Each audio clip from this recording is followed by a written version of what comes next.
여러분 안녕하십니까? 요즘 전세 사기 때문에 전국적으로 큰 피해를 보고 있는데요. 시세보다 훨씬 싸게 전셋집을 계약하게 된다면 이 뉴스 주의 깊게 보셔야겠습니다. 절대 보증금 떼일 염려가 없다는 집주인의 말에 부동산 중개인의 말까지 믿고 계약했는데 돈 한 푼도 받지 못하고 쫓겨날 처지가 된 사람들이 있습니다. 작당한 집주인과 중개인은 부부였습니다. 양정진 기자입니다. 천안에 사는 A씨는 한 오피스텔에 2년을 살기로 하고 전세 계약을 맺었습니다. 하지만 반년 만에 자신이 살고 있는 오피스텔이 경매에 넘어갔다는 이야기를 들었습니다. 집주인이 이자를 체불해 집이 경매에 넘어갔고 결국 A씨는 돈 한 푼 받지 못하고 쫓겨날 처지가 됐습니다.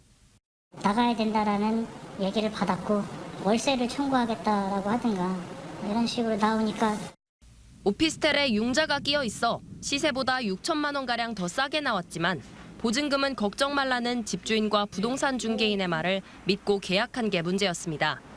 그런데 알고 보니 집주인과 부동산 중개인 부부 사이였습니다. 이 오피스텔에서 집주인 부부에게 비슷한 수법으로 피해를 입은 세입자만 4명인 것으로 알려졌습니다.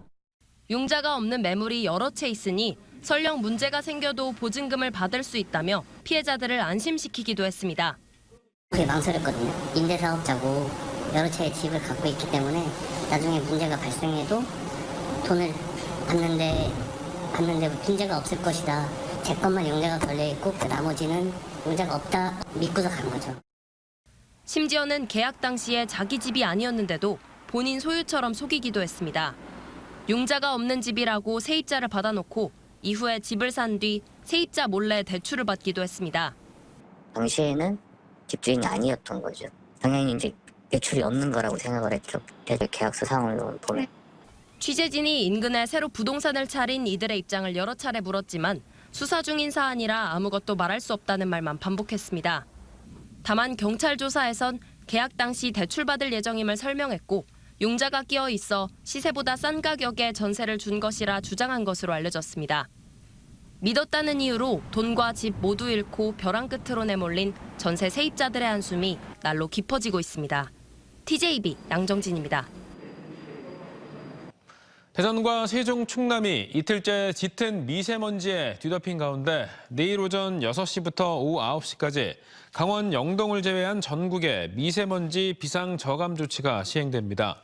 오늘 우리 지역의 미세먼지 농도는 모두 나쁨으로 주말인 내일은 매우 나쁨 수준까지 치솟을 것으로 예상되며 이번 조치에 따라 사업장과 공사장, 석탄 화력 가동 시간도 조정될 것으로 보입니다. 다만 차량 이부제와 같은 차량 운행 제한이나 단속은 주말과 코로나 상황을 고려해 하지 않기로 했습니다. 시속 300km 이상 질주하는 자동차 레이싱 경주를 사람 대신 자율주행 자동차가 달리는 시대가 열렸습니다. 미국 라스베가스에서 해마다 세계에서 가장 뛰어난 기술력을 가진 팀들이 실력을 겨루는데 카이스트가 아시아에서는 유일하게 참가해 기술력을 뽐내고 있습니다. 장석영 기자입니다.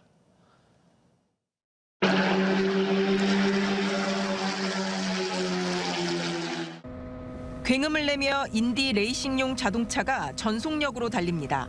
최고 속도 시속 300km, 트랙을 돌며 엎치락뒤치락 수시로 추월도 합니다. 미국 라스베가스 모터 스피드웨이에서 열리고 있는 세계에서 가장 빠른 자율 자동차를 뽑는 2023 CES 자율주행차 레이싱. 카이스트 심연철 교수 무인 시스템 연구팀이 아시아 국가 유일팀으로 4강에 진출해 MIT와 미넨 공대 등 미국 유럽팀과 최고 속도를 겨룹니다. 본선은 현지 시각 7일 오후 1시에 치러집니다. 이번 대회에 출전하여 한국의 자율주행 기술을 세계에 널리 알리고 좋은 결과를 가지고 귀국할 수 있도록 노력하겠습니다. 일반 레이싱차와 겉모습은 같지만 자율주행이기 때문에 운전석을 없애고 시속 300km까지 고속 자율주행이 가능하도록 소프트웨어를 구현했습니다. 지난해 대회 참가보다 시속 60km 이상 고속 자율주행 능력이 향상됐습니다. 이 대회는 사람을 대신해 컴퓨터와 AI가 주행 코스 제한 없이 자유롭게 달리다가 다른 차를 추월해 가장 높은 속도로 계속 주행하는 팀이 우승을 차지합니다. 심 교수팀은 다른 차량 인식 성능과 고속 주행할 수 있도록 정밀하게 위치를 측정하면서 속도를 조절하는 능력, 주행 제어 기술력을 높이는 데 주안점을 뒀습니다.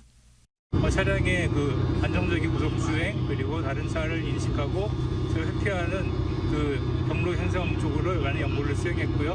많은 시스템 개선을 통해서 이번에 좋은 성과를 낼 걸 기대하고 있습니다. 심 교수팀은 고속 자율 주행은 우리나라 환경에서 장거리 이동 시 가장 효과적으로 적용할 수 있는 기술이라며 현재 현대자동차와 파트너십 계약을 체결해 기술 동향을 공유하고 있습니다. TJB 장석영입니다. 오늘 오전 6시 35분쯤 대전 서구 탐방동의 한 교차로에서 달리던 택시가 인도를 넘어 상가 건물 1층에 귀금속 매장으로 돌진했습니다. 60대 택시 운전자와 40대 승객은 모두 경상을 입었으며 인적이 드문 이른 시간이라서 다른 인명피해로 이어지진 않았습니다. 운전자는 경찰 조사에서 차량 급발진으로 브레이크가 작동하지 않았다고 진술한 것으로 알려졌습니다. 경찰은 차량 블랙박스와 사고 기록 장치를 토대로 사고 당시 운전자가 브레이크를 제대로 밟았는지 여부를 조사하고 있습니다.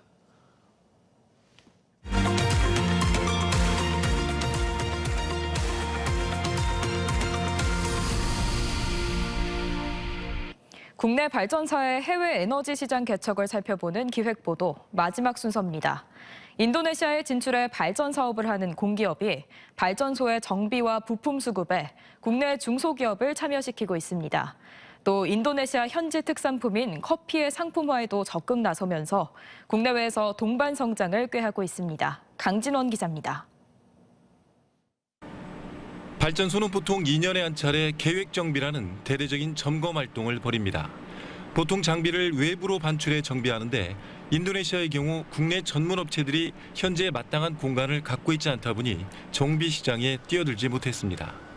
인도네시아 7개 발전소 운영에 참여 중인 대기업이 현재 대형 창고와 크레인 등 설비를 제공하고 기술까지 협조하면서 최근 국내 정비 전문 중소기업들의 참여가 활발해졌습니다. 또 국내 기업의 부품을 현지에 공급하는 중개 활동에도 나서고 있습니다. 지금 이 창고에는 발전소 운영에 꼭 필요한 장비들이 수북히 쌓여 있습니다. 국내 중소기업들이 인도네시아 발전소 납품을 위해 제작해낸 제품들을 보관하고 있는 겁니다. 상시 납품 체계를 구축함으로써 현지에서 필요한 부품을 시간차 없이 공급할 수 있습니다. 정비 전문 중소기업이나 우수한 기저질을 갖고 있는 중소기업이 빠른 정비 기간과 저렴한 가격을 통해서 마치 중소기업이 인도네시아에 상주하는 것처럼 똑같은 환경을 제공할 수 있습니다. 중부발전은 이와 함께 지난 2019년부터 50여 중소기업들로 이루어진 해외 동반 진출 그룹 일명 해동진을 운영 중입니다.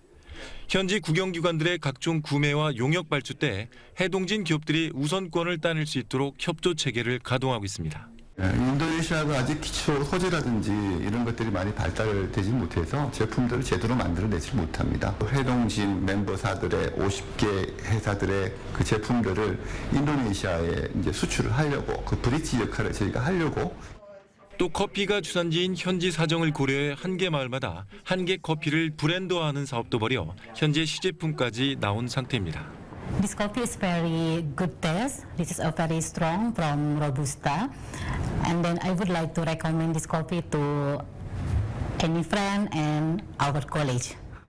해외 시장 개척을 위한 대기업과 중소기업의 동행이 국가 경쟁력을 한층 더 높이고 있습니다. TJB 강진원입니다. 환경부가 현대오일뱅크에 폐수 무단 배출 등 책임을 물어 환경관련법 위반 과징금으로는 역대 최고액인 1,509억 원을 부과하기로 했습니다. 환경부는 현대오일뱅크가 지난 2019년 10월부터 2년 2개월간 서산 대산공장에서 폐수 처리장을 거치지 않은 채 하루 평균 950톤의 폐수를 인근 자회사로 보내 공업용수로 사용한 것으로 보고 있습니다. 이에 현대오일뱅크 측은 대산공단의 만성적인 물 부족에 대응해 폐수를 공업용수로 재활용했고 재활용 후 적법한 기준에 따라 방류해 환경오염 등은 발생하지 않았다고 주장했습니다. TJB는 2023년 새해를 맞아 대전과 세종, 충남의 광역단체장들을 모시고 올 한 해 중요한 정책과 현안을 살펴보는 시간을 마련했습니다. 지역민들이 궁금해할 사안에 대해 직접 이야기 들어볼 텐데요. 오늘은 최민호 세종시장이 스튜디오에 나와 계십니다. 시장님 안녕하십니까? 안녕하세요. 시장님 이제 세종시장에 취임하신 지 이제 6개월이 지났습니다. 이제 개묘년 새해가 밝았는데 지난 6개월 동안 이제 계획하셨던 부분들 잘 진행됐는지 한번 여쭤보겠습니다. 정말 바빴습니다. 정말 정신없이 보냈는데요. 작년에 계획했던 것들이 성과 이상으로, 생각 이상으로 성과를 올린 것 같습니다. 특히 이제 세종 대통령 집무실, 그리고 국회의사당, 또 하계 유대회 이런 것들을 다 유치에 성공을 했고요. 재정도 금년도에 2조 원 시대를 올해 돌파하게 됐습니다. 또 동시에 국비 지원도 1조 4천억을 지원받아서 역대 최대로 지원을 받았고요. 보통교부세도 보통 한 7, 800억 받는 것을 올해는 1257억을 배정받아서 한 480억을 더 받게 됐어요. 할 일들이 많은데 또 그만큼 군자금이라고 그럴까요? 예산도 확보돼서 나름대로 성과가 있는 한 해였습니다. 네, 시장님 어제 국회 세종의사당이랑 대통령 세종집무실관에서 여러 계획이 발표돼서 주목을 받고 있는데요. 세종시 입장에서 바라본 정확한 상황과 또 어떻게 준비하고 계신지 궁금합니다. 어제 참 기분 좋은 하루였습니다. 어제 원희룡 국토부 장관하고 4개 시도지사하고 지역협력회의를 충북 독청에서 가졌었습니다.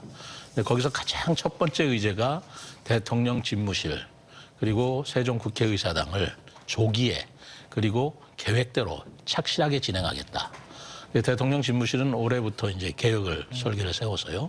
국제 공모를 해서 아주 명품 건물을 만들겠다라는 얘기를 했고요. 세종의사당도 사실은 원래 정부 편성안에는 없었던 부지 매입비를 추가로 또 확보하는 그런 성과를 거두면서 올해 부지 매입이 들어가게 됩니다. 그렇기 때문에 2027년도 경에는 대통령 집무실과 세종의사당을 착실하게 계획대로 추진하겠다는 의지를 거듭 천명을 했지요. 어제 이제 원희룡 장관하고 이제 광역단체장분들 다 만나시면서 여러 가지 특히 이제 광역교통망 관련해서 많은 의제들이 다뤄졌는데 대전하고 세종 충남북을 연결하는 이 광역철도 이제 어떻게 앞으로 추진되는 건지 궁금하고요. 또 대전과 세종 도시철도 연결 또 KTX 세종역도 궁금해하시는 분들 많으시거든요. 설명 부탁드리겠습니다. 그렇습니다. 그 충청권 광역철도망은 대통령 공약 사업이기도 했고요. 그리고 제4차 국가철도망 계획에 반영된 계획이긴 했는데 올해부터 이제 예비 타당성을 시작으로 해서 조속하게 실행하겠다. 그리고 열차도 GTX급으로 열차를 운행하겠다라는 발표를 국토부 장관이 어제 했지요. 그렇다면 세종시로서는 또 우리 충청권으로서는 대전, 정구청사 또 조치원, 오송, 청주, 청정공항까지 연결되는 철도망이 이어진다면 시간은 좀 걸리겠습니다만은 충청권 발전에 아주 획기적인 계기가 될 것이라고 보고 있습니다. 거기에 따라서 지금 말씀하신 KTX 역사도 예전에는 그게 아마 경제적 타당성이 안 나온 걸로 그렇게 알고 있었습니다만 이제 여건이 많이 변화가 됐죠. 대통령 집무실도 오고요. 그리고 국회의사당뿐만 아니라 유성구민 한 35만 명. 그리고 공주 시민 10만 명의 우리 주민들께서도 어제 발표된 대로 세종하고 공주까지 25년도에 BRT 독소, BRT 도로를 착공한다고 발표가 됐습니다. 그렇다면 세종역을 통해서 BRT 도로를 한다면 공주 시민들도 세종 역사를 활용할 수 있는 그런 기회가 되죠. 그렇다면 세종 KTX 역사는 상당히 경제적 타당성을 높일 수 있다라고 판단을 하는데 올해 제가 그것을 구체적으로 경제적 타당성 판별을 할 수 있는 용역을 주어놨습니다.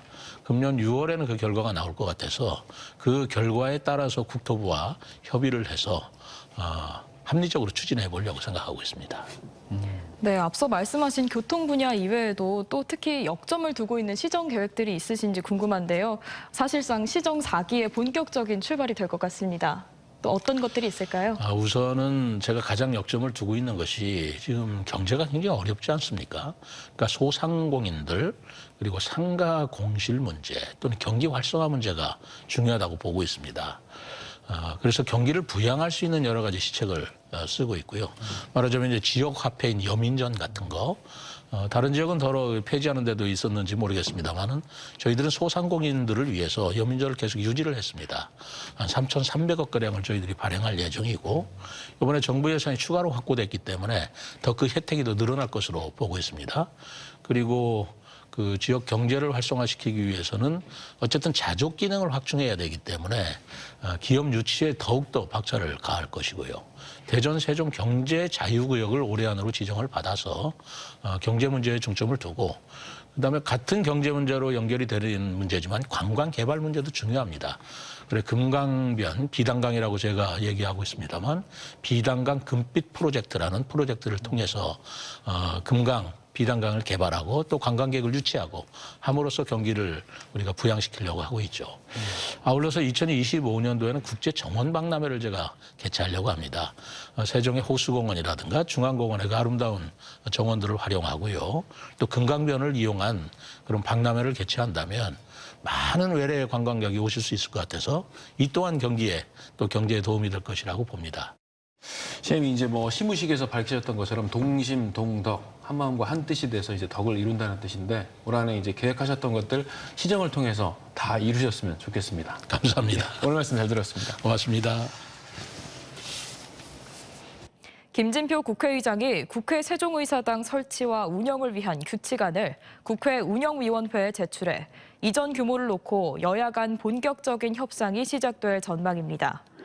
이전 대상으론 기획재정위원회와 행정안전위원회를 비롯한 11개 상임위원회와 예산결산특별위원회, 해당 상임위 소속 국회의원 사무실과 국회 사무처 소속기관 등이 포함됐습니다. 규칙안은 국회 운영위원회와 법사위 심사를 거친 뒤 본회의에서 확정됩니다. 민주당 세종시당은 논평을 내고 40만 세종시민과 함께 환영한다며 다음 달 임시국회에서 여야 합의로 처리할 것을 촉구했습니다. 공주의 대표 농산물인 공주 알밤을 즐길 수 있는 제6회 겨울공주 군밤축제가 오늘 개막해 오는 8일까지 공주 아트센터 고마 일원에서 이어집니다. 코로나19 영향으로 3년 만에 대면 축제로 열리는 이번 겨울공주 군밤축제는 공주 알밤과 떠나는 달콤한 여행을 주제로 지름 2m에 달하는 대형 화로에 직접 알밤을 구워 먹는 대형 화로 체험과 고기와 채소 등 농축산물도 구워 먹는 공주 군밤 그릴존 등이 설치됐습니다. 또 8, 90년대 골목길 정서를 담은 추억의 그때 그 시절 감성존을 비롯해 군밤 놀이터, 알밤 홍보관 등도 운영됩니다.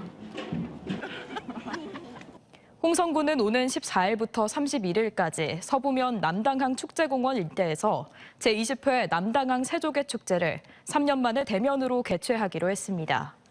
새의 보리를 닮았다 해서 이름 붙은 세조개는 부드럽고 특유의 감칠맛이 있어 겨울 최고의 별미로 꼽히며 축제 기간에는 세조개 까기와 시식회 등 체험 프로그램과 현장 할인 판매가 진행될 예정입니다. 보령시가 시내 곳곳에 야간 경관 조명을 설치해 겨울철 보령을 찾은 관광객들과 시민들의 눈길을 사로잡고 있습니다. 1km에 달하는 대천항 방파제에는 빛의 항해라는 주제로 달빛 등대로가 조성됐고 해양 머드 박람회장에는 LED 경관 조명과 애니메이션 캐릭터 등의 야간 경관 시설이 설치됐습니다. 보령시는 주요 관광지 외에도 도로변과 녹지대 등에 야간 경관 조명을 설치해 오는 28일까지 운영할 예정입니다. 보령 방문에 해였던 지난해 대천과 무창포 해수욕장, 성주산 휴양림 등 주요 관광지에 연간 2,440만 명의 관광객이 찾아 목표 수치인 2천만 명을 넘은 것으로 집계됐습니다. 특히 7, 8월에 열린 2022 보령 해양머드 박람회장에는 135만여 명이 찾아 1,686억 원의 경제 유발 효과를 창출한 것으로 나타났습니다. 보령시는 코로나19 상황 속에서도 많은 관광객을 유치해 지역 경제 활성화에 큰 도움이 됐다며 앞으로도 다양한 관광 상품을 개발해 지역 경제를 활성화하겠다고 밝혔습니다. 검찰이 8명의 사상자를 낸 대전 현대아울렛 화재와 관련해 경찰이 사고 관계자 5명에 대해 신청한 구속영장을 반려했습니다. 경찰은 지난 10월부터 이 건에 조사한 아울렛 사고 관계자 13명 가운데 혐의가 크다고 본 현대아울렛 대전 지점장 등 5명에 대해 지난달 30일 구속영장을 신청했습니다. 하지만 검찰은 구속의 필요성 등에 대한 추가 소명이 필요하다며 경찰에 보완 수사를 요청했습니다.